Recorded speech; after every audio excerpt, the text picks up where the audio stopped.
Morning SPD, good morning Jennifer Fulfiga. Nomulabi wa Fari ku Soul TV ambabuza konti mwasuze mutya. Olwaleero tukeredde mu kibuga Kampala nga tuli mu bitundu ebyerugogo. Era nga omuntu alabe ekifaananyi ekiri wano wenyimiridde, SPD obadde obuuza kiki ekigenda mu maaso. Bano abantu tebazze kwewandiisa okufuna national identity cards, abantu tebali ku passport offices okufuna passport zaabwe, wabula bazze okubanga beefunira ebintu ebyebbeeyi ey'owansi okusinziira ku mawulire agasaasanidde ekibuga Kampala n'emitimbagano TikTok, social media n'emikutu emirala nga babalaga ekibuga ekiri mu Uganda naye nga si kya Uganda kye bayita Chinatown. Bw'oba otunuulira ekiri wano we tusinzidde olunaku olwaleero, amawulire gafulumye poliisi yavuddeyo olunaku olw'eggulo olw'okuba nti twafunye okutiisibwatiisibwa okusinziira ku kiwandiiko ekyafulumiziddwa eggwanga lya Amerika nti mu Uganda tuyinza okubaamu n'obutujju, abatujju bayinza okuddamu ne balumba eggwanga lyaffe ng'ebyaliwo, naye embeera eno bwe yabaddewo ate ke kaseera ke kamu ate ne Chinatown nayo neggulawo. Leero olunaku olw'eggulo ekyabaddewo wano vidiyo ezasinze okuba nga zitambula ku mitimbagano, abo abantu badde beekuba ebikondo okulaba nga bayingira basobole okuba nga bafuna ebintu oboolyawo ebyakabeeyi akatonotono. Bino nno byaleesewo ebibuuzo bingi ng'abantu abatunda ebintu byabwe naddala mu bitundu nga mu Kikuubo, Owino, abalina supermarkets n'amaduuka amalala nga bagamba nti oboolyawo ebintu byabwe bye batunda biyinza obutafuna bakasitoma bayinza okuba nga babigula. Era amawulire gavudde era ne gategeeza nti ekifo kino abakiggaddewo tebagenda kubanga bagulawo. Era bwe twatukidde wano twalabyeko obupande obadde bulaga nti olwaleero babadde bagenda kuba bagulawo ku ssaawa 6, naye okusinziira ku mawulire ge tufunye okunoonyereza okwaffe ku ground, ab'ebyokwerinda bagambye nti tebagenda kubanga bagulawo olunaku olwaleero kye boogedde. Naye abantu bano balina kye balina okukkiriza engaffe abakkiriza bagambye nti nedda katugenda kubeerawo balina okuggulawo, kati tetumanyi bagenda kuggulawo tebagenda okuggulawo. Ebirala ebiri wano omuntu gwenyinza okubulya ali ku Soul TV atamanyi ekiri wano, bw'oba otunina wali mu maaso waliwo akapande, ndowooza kamera pasona wange banaasobola okuba nga atambulamu mpola, waliwo akapande akakulaga nti bw'ogula ebintu ebiweza omuwendo ogw'emitwalo 10 obviously ogenda kubanga oyingira chance ewinning oba ewangula obukadde 10 n'okweyongerayo. Kati ekibuuzo kiri nti bw'oba ogula ebintu eby'emitwalo 10 n'owangula obukadde 10 bo bafunirawo abannannyini bizinesi eno. Then ekirala ekiri wano kwe kuba nti waliwo deployment eriwo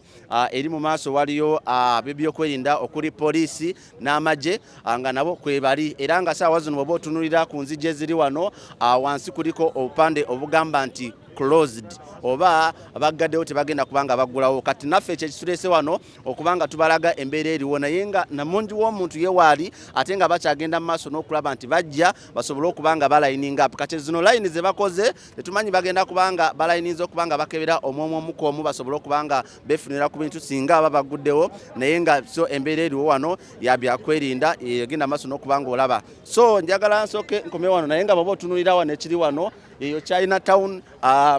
super store omuli ebintu ebyebbeeyi eya wansi. Batugambye nti TV gye wandibadde ofunira ku mitwalo nga 6 bw'obeera n'emitwalo gya 2 oba ogenda nayo. Kati ekyebuuzibwa nti abadde balina TV zaabwe mu maduuka amalala n'ebintu ebirala bagenda kubanga bakola batya. Abantu bangi abali wano abakedde okubanga beefunirako ku bintu ebyebbeeyi. Njagala kubanga abalala ekiriwo SPD kwe kuba nti ekifo kino kiringa ekyafuuse eky'ebyobulambuzi, buli alina akasimu ke alina okwekubya serefi abagambe nti ndi wano ku Chinatown, buli alina smartphone akuba ekifaananyi n'asindikira munne nti munange tuli wano mu kibuga twagala okubanga tufunako ebintu ebyebbeeyi. Naye nga ab'ebyokwerinda bo bongedde okubanga beeyongerako wano kubanga namungi w'omuntu wakoma okubeera omungi ate mu mbeera eno gye tulimu kibeera kifo kya bulabe. Poliisi yagambye nti abantu abalina amaduuka,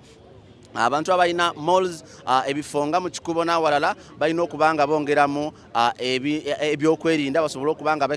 bakebera abantu nga bayingira. Naye nga bw'oba otunuulira olunaku olw'eggulo abantu we babadde batereka bags nga bayingira watuuse ne wajjula ne kigenda out of control nga kizibu nnyo okubanga okontrolinga abantu bano. Ekyaviiriddeko poliisi n'ebyokwerinda okwekengera ekifo kino ne bagamba nti nedda tugira tuggalawo olw'embeera y'ebyokwerinda. Njagala kulwanako wano funeko ku muntu omu babiri gwe nsobola okubanga njogerako naye bakuba nti abasinga bokola booti ate olaba nga ddeno naye ngenda kufunayo ku mwami ono ali ku kamera wano nanga nkwata sooka tubuuzeeko omukolo ogamba otya? Ndikiriya kyekiriwo otubulire embeera eri wano abantu abatulaba ku Soul TV. Embeera y'obudde nga wojjira batwakereddewo kubanga waliwo olugambo lwasoose ne lutambula nga balaga nti no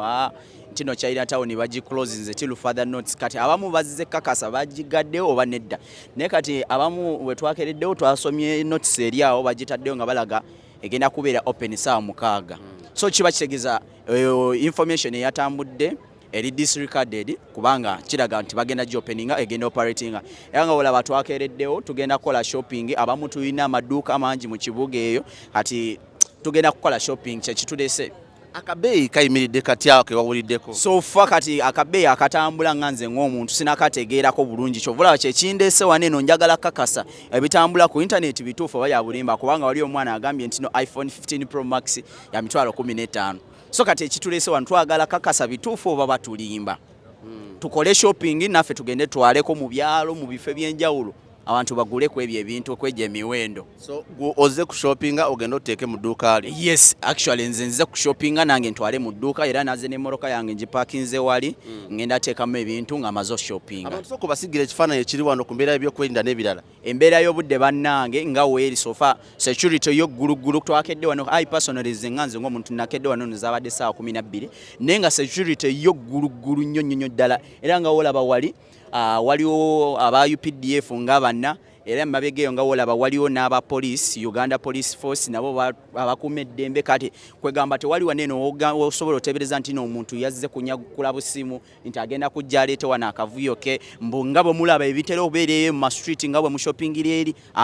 embeera y'obudde togenda gisuubira waneno kubanga security y'omaanyi nnyo ddala waliwo aba police waliwo n'aba UPDF so kati wano tosuubirawo kavuyo era osobola kujja wano okole shopping yo mu ddembe naye obula ekiriwo olina okubanga naawe olina akabbuli bw'oyimirira mu line olina okubeera solid kubanga waliwo binene kati emize giriwo ng'egy'abaana abato n'oyimirira oli n'avaayo ng'ayagala akuyise ebyo byo weebiri kati olina okubeera solid sobola okuyingira SPD baba otunuira kano akaguwa olunaku olw'eggulo babadde bataddewo kano akaguwa nga tolina kusala wano naye akaguwa kano kennyini kakutuse ngenda kumaliriza nga ndi wano mu maaso samu tugenda tutambulamu mpola mbalage wano wennyini oluggi olulaga nti luli closed omuntu ayinza okulowooza oba waggule oba si waggule naye bw'oba otunuulira ekifaananyi ekiri wano wagenda maaso n'okubanga atulaba ku Soul TV kuliko obupande obukulaga nti closed till noon ng'ennaku z'omwezi 3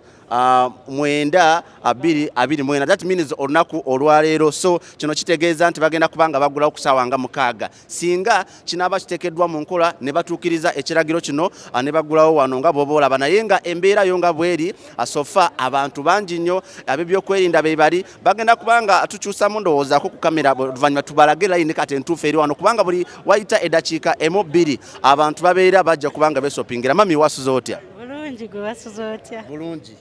nga wakedde nzize ku shoppinga